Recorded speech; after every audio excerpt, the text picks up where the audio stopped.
More than 1 month after the Edo State House of Assembly suspended the 18 local government chairmen and deputies, there are indications that this crisis is taking its toll on the finances of the traditional rulers in the state, as many monarchs could no longer meet their financial obligations for the smooth running of palaces.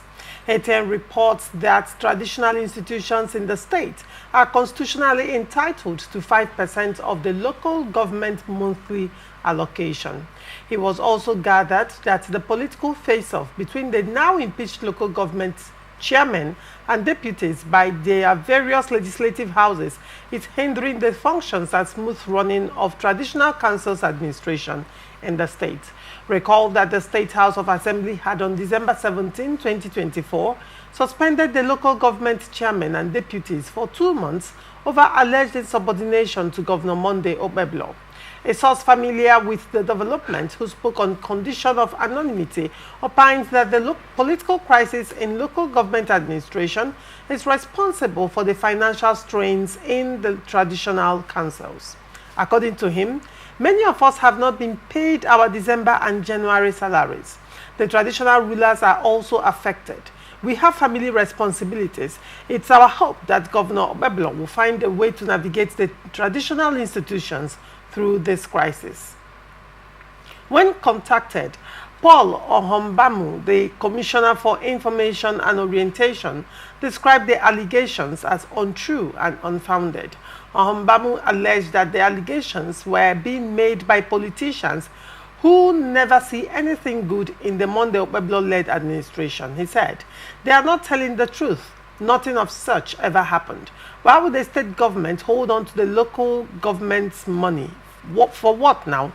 In spite of the crisis between the state government and the suspended local government chairman, the governor has continued to ensure that the state and local government workers get their monthly salary. These allegations are just political. The 5% allocation to traditional rulers have also been to the royal fathers by the various council acting chairmen. The state government is not owing any workers' salary, both the state and local governments, he said. Honorable Kingsley Akunefile, what do you make of this development? Okay, very simple. Like I've always opined here, politics is always political. So whenever you're playing politics and you think you wouldn't have opposition, you've made a mistake. So in every politics, oppositions are there to criticize whatever you're doing, whether rightly or wrongly. So if Okpebholo and his people are expecting the opposition not to talk or to bring information, whether spurious or whatever it is, it means they've not even started. First, in a local government administration, whether there is incumbent executive chairman or not, even if they did not appoint caretakers or they did appoint caretakers, the local government is expected to run effectively and efficiently because there are principal officers of local government who are supposed to run the local government in the absence of politically elected or appointed officers of the local government. So if those principal officers are there, they should run the local government. And so whenever money, at least for now, the local government authorities have not started receiving their federal allocations directly. I think the process is ongoing. Okay, they still go to Jack, receive their money from Jack and all that. So those treasurers of council and principal officers still attend Jack in their state. And so when such allocations comes, after all the taxes that the federal government remove and all that, they still send their monies to the local government. And they have the responsibility to pay the 5% that is enshrined in the constitution for the traditional authorities. And so if that money has not been paid till now, I think that they have a chairman, they have executive of the National Ruling Council in that state. They should ask questions, and if such rumors are peddled, I also think that the local authority or the chiefs also have that responsibility to come up with the facts. Rather than allowing people peddle falsehood and spoil the name of government, they should also go to the air and say this are the reasons for which we've received or not received. And people should know what is actually happening. But for me, saying that because this chairman has been removed or suspended, and for that the local authority, the chiefs, the National Ruling Council should not receive their 5%, it is wrong. I think it is wrong. No. There are processes through which they receive their money, whether directly from the appointed local government caretakers or from the officers of the officers in quotes staff of the local government. We have the treasurers, we have the head of administration, we have all the people who are supposed to run the local government in the absence of appointed or elected officers. So I think I am not from those states, but I think that if things are done the way it should, there should be any reason for this complaint. However, prior before now, I think that local chiefs or traditional councils are not even supposed to sit and wait for federal allocation before they run their councils. In every community, in every local government, in every state, there are certain things that the local authorities, local community uses to get what is it called? Local resources or IGR. And so like in my community, there are some certain things we use to get money. In my place, we have rivers where people dredge sands that come directly to the community.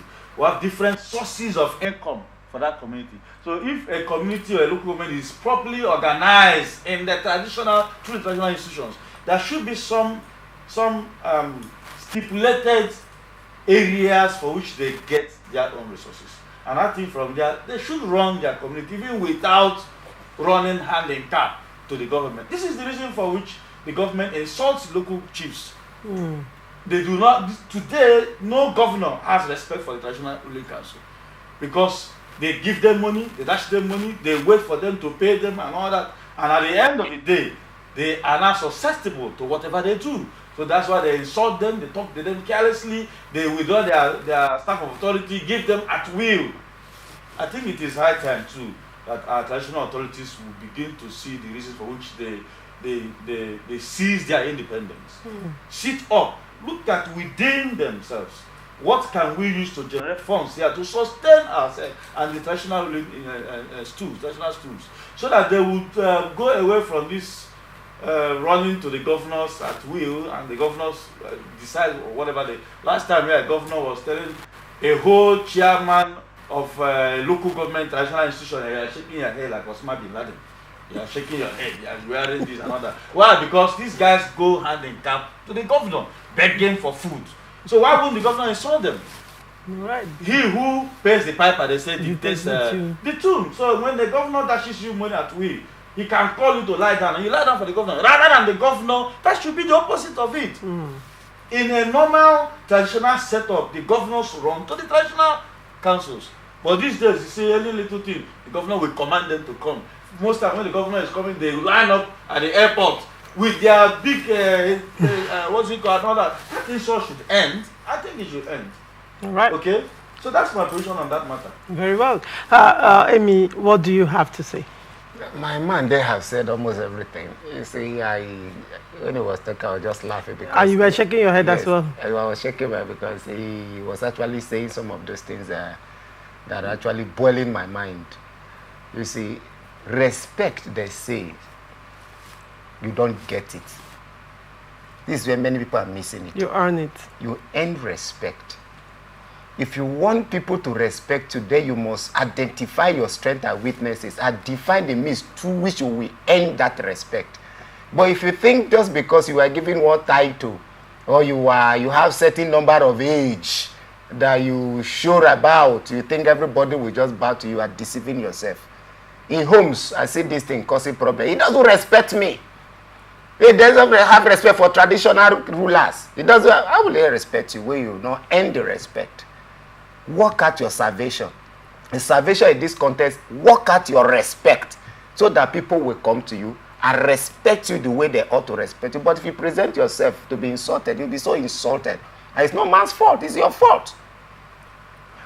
You see, the traditional stool, from my experience and knowledge, is born from traditional customs, the ways of life of the people.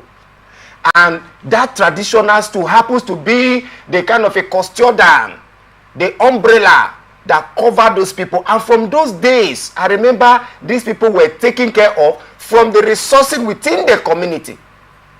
It is not government.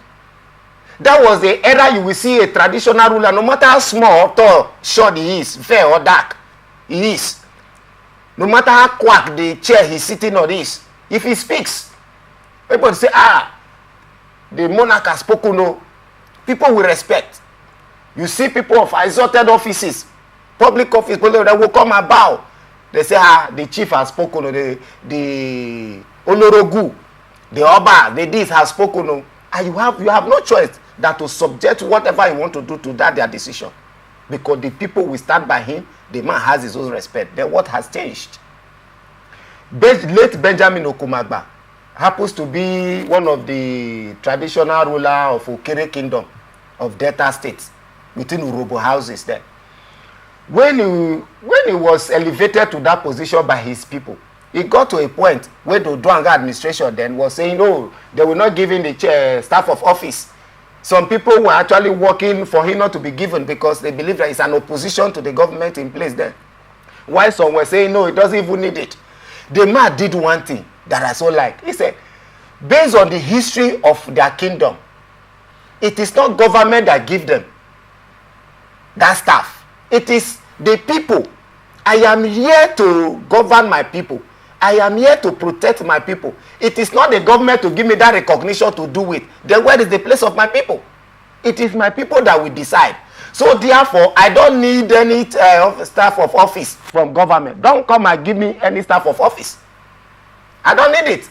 My people have given me staff of office and I will work with this. Whatever money that you think you must give me before I will say, please block that hole. Raise a fence against it. I don't need it.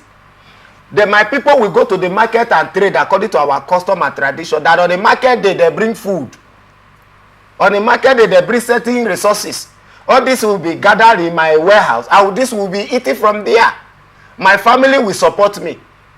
My small business will support me. So I don't need anything from government. And the man, any respect. The government thought that, yes, he will come and bow. The man refused. He stood on his ground.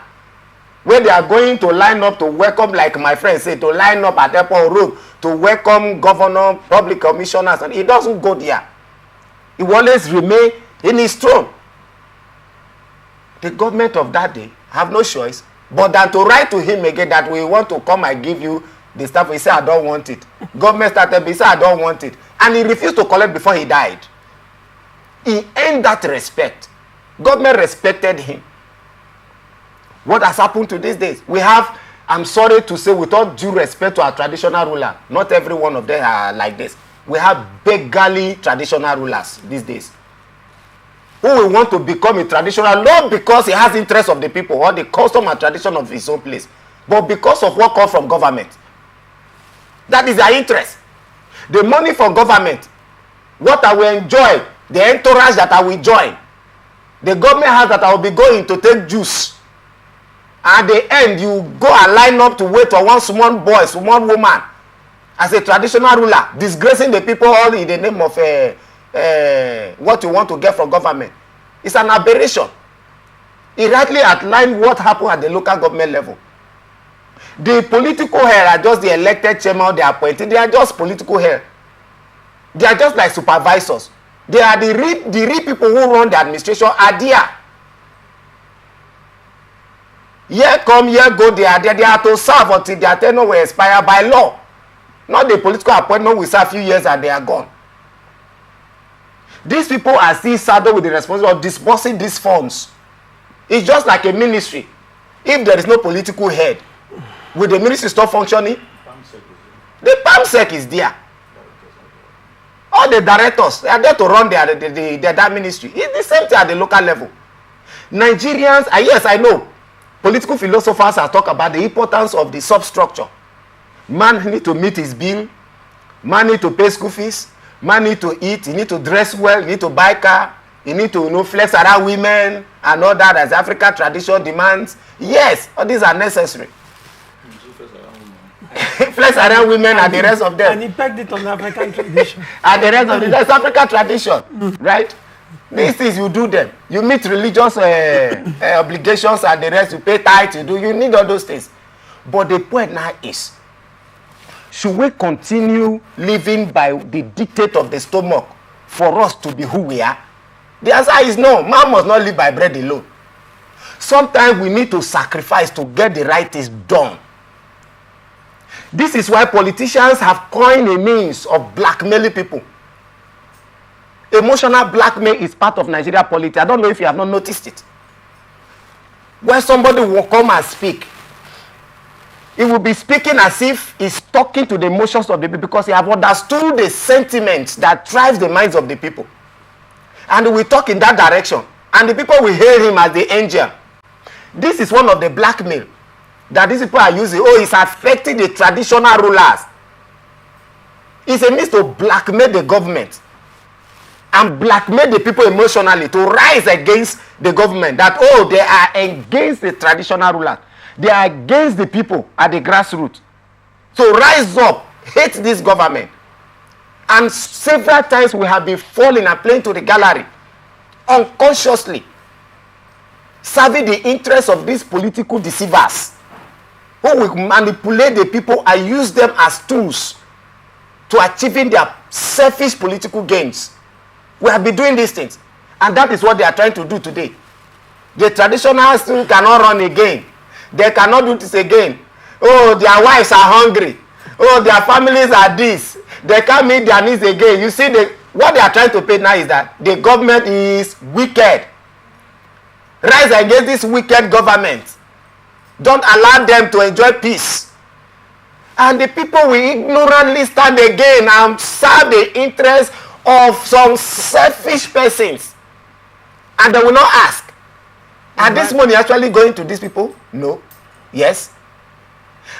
Are this money paid? Are the traditional rulers suffering? They will not ask, just because that statement has appeased to their emotions. That is what they will uphold. So Nigerians, the time has come for knowledge to set us free from every captivity, political blackmail, and the rest of it, so that we can stand out the bad eggs and ensure that we pursue true development for ourselves and for the society in general. All right.